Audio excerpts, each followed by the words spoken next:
I'm so glad you chose to be here once again. Just like last time, I want you to find a comfortable spot. Maybe take a deep breath and just give yourself credit for showing up. This work isn't easy, but it is the most important thing we can do. Have you ever felt like a stranger is living inside you? You see yourself as a good person, someone who is gentle, awaits fights, and tries to be understanding. You might even take pride in how well you control your temper, how patient you are with difficult people. But then, out of nowhere, something else takes over. You find yourself snapping with a rage that feels foreign, saying something so sharp and cutting that you shock yourself. Or maybe you find yourself scrolling through social media, feeling a hot, sharp sting of judgment for someone else's success, a feeling you quickly bury under a layer of criticism. What if I told you that this good version of you is only half the story, and that the other half, the one you ignore, is secretly running the show? There is a part of you that you've spent your entire life pretending doesn't exist. It's the collection of all your raw, messy, and untamed impulses. It's your anger, your envy, your aggression, your deepest insecurities, and even your unfulfilled desires. The famous psychologist Carl Jung gave this hidden part a name, the shadow. And the more you try to deny it, the more powerful it becomes. Have you ever ruined a good thing just as it was getting started? A promising relationship, a new job, a chance to finally make a change? Have you ever made a decision that, looking back, makes absolutely no sense, as if you were intentionally trying to hurt yourself? That wasn't just bad luck. That was your shadow at work. Jung famously wrote, "Until you make the unconscious conscious, it will direct your life and you will call it fate." This is the trap so many of us fall into. We believe we are in the driver's seat, but a hidden force is steering us towards the same old crashes, the same frustrations, the same patterns of pain. You blame your boss, your partner, the world, but the real saboteur has been with you all along, hidden in plain sight. This isn't just an interesting psychological theory. This is a direct conversation with that part of you that has felt trapped, that has wondered why you keep making the same mistakes. Today we're going to drag this shadow out into the light. We will look at where it came from, understand why it holds so much power, and most importantly, learn how to face it. Because if you don't learn to confront your shadow, it will continue to dismantle your life from the inside out, and you'll keep calling it fate, never realizing the enemy was always within. Are you ready to finally meet the other half of yourself? To truly grasp what the shadow is and why it has such a tight grip on your life, we have to travel back in time. Not to last week or last year, but all the way back to your childhood. This is where the seeds of the shadow are planted. As a child, you are a bundle of pure, unfiltered life. You express yourself without a second thought. When you're angry, you scream. When you're happy, you laugh uncontrollably. When you want something, you demand it. You are completely, authentically you. But slowly, the world begins to teach you that this authenticity is not always welcome. The adults in your life, with the best of intentions, start to shape you. You hear phrases like, "Big boys don't cry," "Nice girls don't get angry," "Don't be so selfish," "Be quiet, you're making a scene." You quickly learn that to receive love, approval, and acceptance, you have to present a certain version of yourself. You learn that some feelings are good and others are bad. So, what do you do with those bad parts? You can't just make them disappear. Instead, you learn to hide them. You push your anger down into your stomach. You swallow your sadness. You pretend you don't feel envy. You learn to put on a polite smile even when you're hurting. Bit by bit, you build what Jung called the persona. This is your public mask, the character you play for the world, the good son, the responsible employee, the agreeable friend. It's the version of you that is designed to be accepted. But as you build this shiny, acceptable mask, you are also building something else in the dark, in the basement of your mind. All of those rejected parts of yourself, your legitimate anger, your ambition that was called selfish, your vulnerability that was called weakness, your creative urges that were called a waste of time. They don't just vanish, they are thrown into a bag and tossed into the shadows. This collection of rejected pieces is your shadow. The critical thing to understand is this. Ignoring the shadow is like trying to hold a beach ball underwater. It doesn't go away. In fact, the more energy you spend pushing it down, the more forcefully it will eventually shoot up to the surface. It begins to leak out in ways you can't control. It shows up in your sudden bursts of anger, in your harsh judgments of other people, in your feelings of anxiety, and in that quiet inner voice that tells you you're not good enough. The shadow is a hungry part of you that you've locked away, and it will always find a way to be fed. We are not just the polite, controlled person we show to the world. We are also, and perhaps more so, everything we hide from ourselves.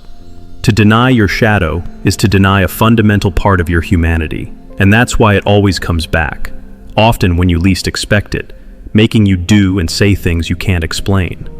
But what happens when this shadow isn't just causing small problems in your personal life?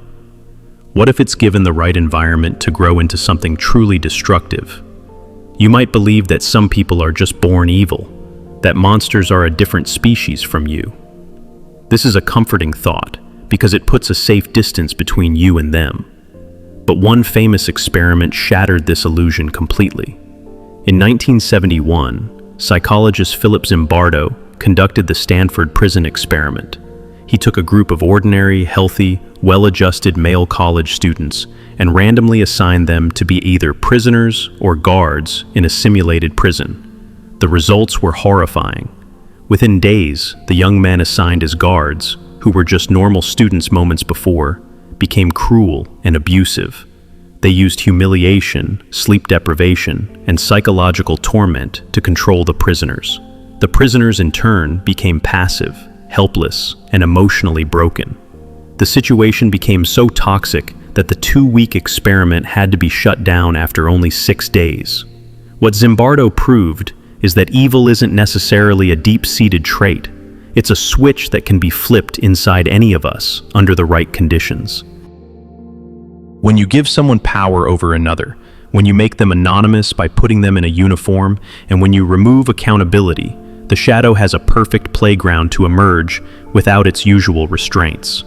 Those students didn't become cruel because they were secretly monsters. They became cruel because the situation gave their hidden shadow permission to take control. Their social mask, their persona, crumbled, and the raw, aggressive, and dehumanizing parts they had repressed were unleashed. This is what happens when the collective shadow is given power. It doesn't start with grand acts of evil. It starts with small things. A nasty comment you let slide, a little abuse of power you justify, a moment you look away when someone is being humiliated. When you are unaware of your own shadow, you become susceptible to environments that invite it out to play. You don't have to be in a prison experiment to be controlled by your shadow. Its influence is usually much quieter, much more subtle. The shadow is a master of disguise. It doesn't announce its presence, it whispers in your ear, and you think it's your own voice. It hides in behaviors that you've simply accepted as just the way I am. A very common sign is projection. As Jung said, everything that irritates us about others can lead us to an understanding of ourselves. Think about the people who get under your skin the most. That person at work who is so confident and always promoting themselves.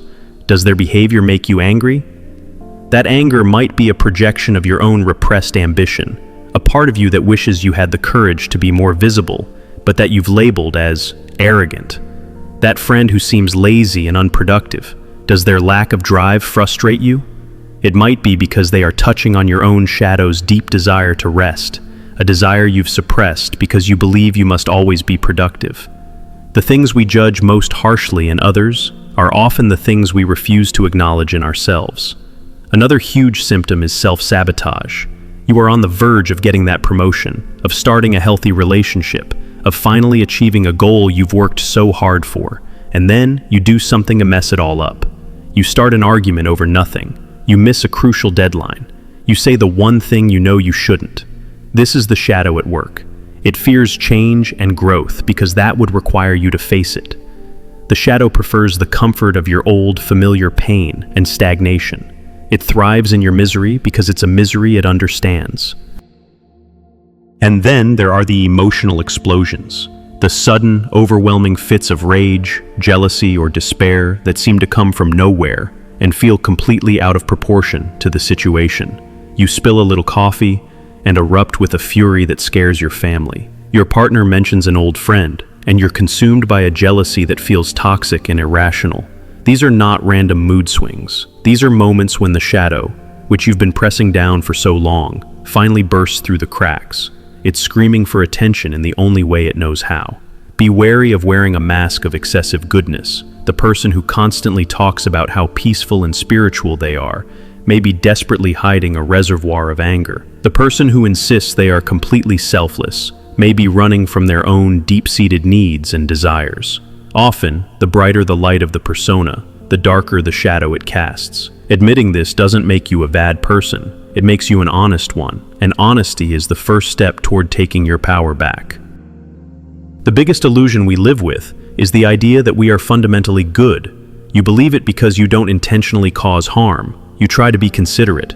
But what if this goodness is not a sign of moral strength, but a sign of fear? Fear of conflict, fear of judgment, fear of what would happen if you let your real feelings show. Society has taught us that to be good is to be clean, to be free of negative emotions. But you cannot simply delete your feelings. You haven't gotten rid of your envy. You've just learned to call it being realistic about someone else's chances. You haven't eliminated your desire for control. You've just disguised it as wanting what's best for everyone. Your niceness might just be a well-behaved, domesticated version of your rage. True strength and genuine kindness do not come from pretending the darkness within you doesn't exist. They come from having the courage to look that darkness straight in the eye, to acknowledge it, and then to consciously choose not to be ruled by it.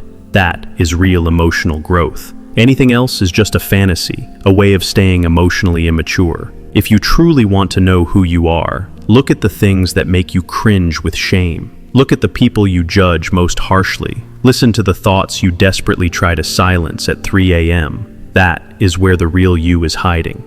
So, what can be done? The answer is not to fight your shadow or to destroy it. The shadow is a part of you, and it contains immense energy and potential. It doesn't want to ruin you. It wants to be seen and integrated. This process of facing and embracing your hidden self is called shadow work. It is the journey of becoming a whole person, not just a good one. It begins with brutal honesty.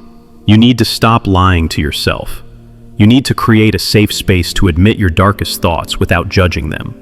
One of the most effective ways to do this is through a shadow journal. Get a notebook where you can write down everything you would never say out loud. Write about your envy, your anger, your pettiness, your secret desires. Give a voice to the monster in the basement. It will feel uncomfortable and maybe even scary. But what you can name, you can start to understand. And what you understand, you no longer have to fear.